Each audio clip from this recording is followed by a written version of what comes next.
3.5 वर्षांच्या 2 मुलींवरती लैंगिक अत्याचार झाल्याची घटना समोर आल्यानंतर आज सकाळपासून बदलापूरमध्ये स्थानिक नागरिक आणि पालक वर्ग हा आक्रमक झालेला आहे। रेल्वे स्टेशनवरती अनेक रेल्वे रोखण्यात आलेल्या होत्या, त्यामुळे मध्य रेल्वे मार्गावरती याचा मोठा परिणाम झाल्याचं पाहायला मिळालं। बदलापूरमध्ये अनेक ठिकाणी रास्ता रोको करण्यात आलेला होता आणि आरोपींना फाशीची शिक्षा देण्यात यावी अशी मागणी सातत्याने करण्यात येत होती। तर दुसरीकडे सरकारमधील अनेक नेते मंत्री या घटनेचा निषेध करत आरोपींना आम्ही तातडीने कारवाई करू, त्यांच्यावरती योग्य ती कारवाई करण्यात येईल असं अशा सूचना देत होते।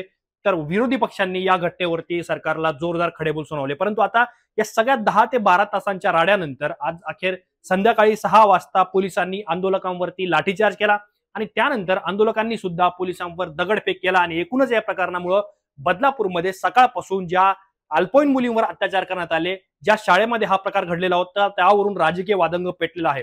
त्यानंतर आता एवढ्या सगळ्या विलंबानंतर पोलिसांनी आरोपींवर एफआयआर दाखल केलेला आहे आणि त्यामध्ये काही कलमान्वये आरोपींवर गुन्हा दाखल करण्यात आलेला आहे।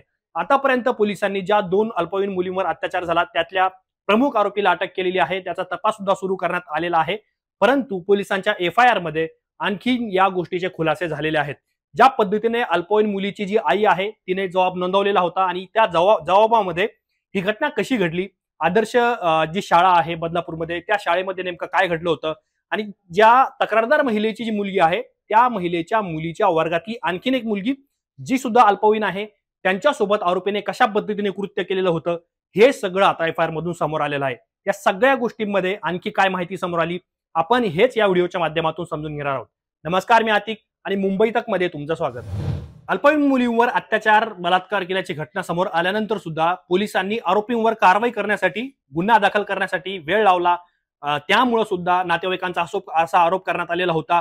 जे नातेवाईक आहेत, जे तक्रारदार आहेत त्यांना पोलिसांनी ठाण्यात अनेक तास बसवून ठेवलं, त्याचबरोबर मुलगी सुद्धा ठाण्यामध्ये होती असा सुद्धा आरोप हा नातेवाईकांचा आहे।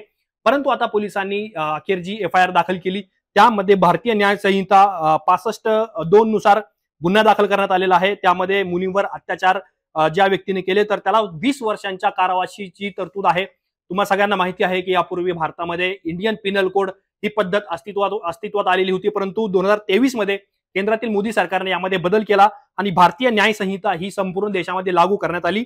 त्यानुसार जे कलम 74 आहे ज्यामध्ये अल्पवयीन मुलीची छेडछाड आणि तिच्यावर हल्ला अशा पद्धतीचं कलम सुद्धा लावण्यात आलेलं आहे आणि त्यासाठी 5 वर्षांची शिक्षेची तरतूद आहे। त्याचबरोबर भारतीय न्याय संहिता 75 नुसार एखाद्या अल्पवयीन मुलीची लैंगिक छळवणूक झालेली असेल हा सुद्धा गुन्हा दाखल करण्यात आलेला आहे आणि भारतीय न्याय संहिता 76 नुसार एखाद्या अल्पवयीन मुलीला निर्वस्त्र होण्यास मजबूर करणे हा सुद्धा कलम त्यामध्ये लागू करण्यात आलेला आहे। आणि बालकांचं लैंगिक अपराधांपासून संरक्षण हे जे 2012चा कायदा आहे त्यामधील कलम 4 नुसार सुद्धा गुन्हा दाखल करण्यात आला आरोपीवर आणि त्याच कायद्यांद्वारे कलम 8 आणि कलम 10 अशा पद्धतीने भारतीय न्याय संहितेतील 4 कलम आणि बाल लैंगिक अपराध हा जो कायदा यातील 3 कलम अशा पद्धतीने 7 कलम ही आरोपीवर लावण्यात आलेली आहे। आरोपीला अटक करण्यात आलेली असली तरी सुद्धा एफआयआर मध्ये अद्याप आरोपीचं नाव हे दाखल करण्यात आलेलं नाहीये। आता ज्या पद्धतीने हा गुन्हा घडला त्यामध्ये तक्रारदार महिलेचं नेमकं काय म्हणणं होतं हे सुद्धा यामध्ये तपशीलवारपणे सांगण्यात आलेलं आहे। जी तक्रारदार महिला आहे, ज्या महिलेच्या अल्पवयीन मुलीसोबत हा सगळं प्रकरण घडलं, अत्याचार झाला, ती महिला आणि तिचा जो पती आहे ते नोकरीनिमित्त बाहेर राहतात आणि त्यांची जी मुलगी आहे ही तक्रारदार महिलेच्या वडिलांकडे राहत होती।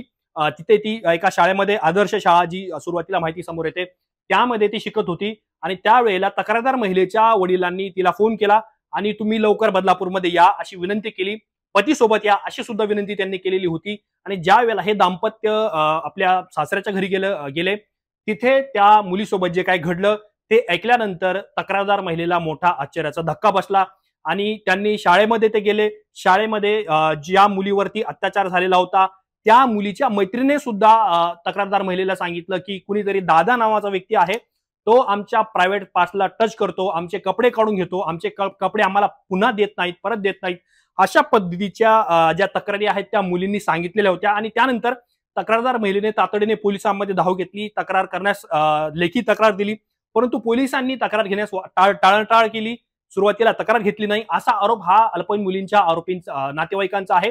आरोपीला पोलिसांनी एक प्रकारे त्याला चांगली ट्रीटमेंट दिली असा सुद्धा आरोप नातेवाईकांकडून करण्यात आलेला होता। परंतु ज्या पद्धतीने आपण जर सकाळपासून बघितलं तर बदलापूरमध्ये स्थानिक नागरिक असतील, पालक वर्ग असेल, शाळेमध्ये मुलींना पाठवणारा वर्ग असेल, हा रस्त्यावरती उतरलेला होता. रेल्वे स्टेशन जाम करण्यात आलेले होते, रास्ता रोको करण्यात आलेले होते आणि एक प्रकारे पोलीस प्रशासनावरती दबाव निर्माण करून आरोपीला अटक करण्याचा प्रयत्न हा स्थानिकांकडून करण्यात आला. आणि एवढ्या सगळ्या वेळेनंतर पोलिसांनी अखेर या प्रकरणामध्ये एफआयआर दाखल केलेला आहे. आरोपीला सुद्धा अटक करण्यात आलेली आहे. त्यामुळे यावरून राजकीय वाद तर पेटलेला आहेच, परंतु नागरिकांच्या दबावानंतर आरोपीवरती काय कारवाई होणार हे सुद्धा पाहणं अत्यंत महत्त्वाचं ठरणार आहे. या सगळ्या प्रकरणांचे अपडेट्स पाहण्यासाठी मुंबई तकच्या YouTube चॅनलला भेट घ्या आणि या चॅनलला सबस्क्राईब करायला विसरू नका.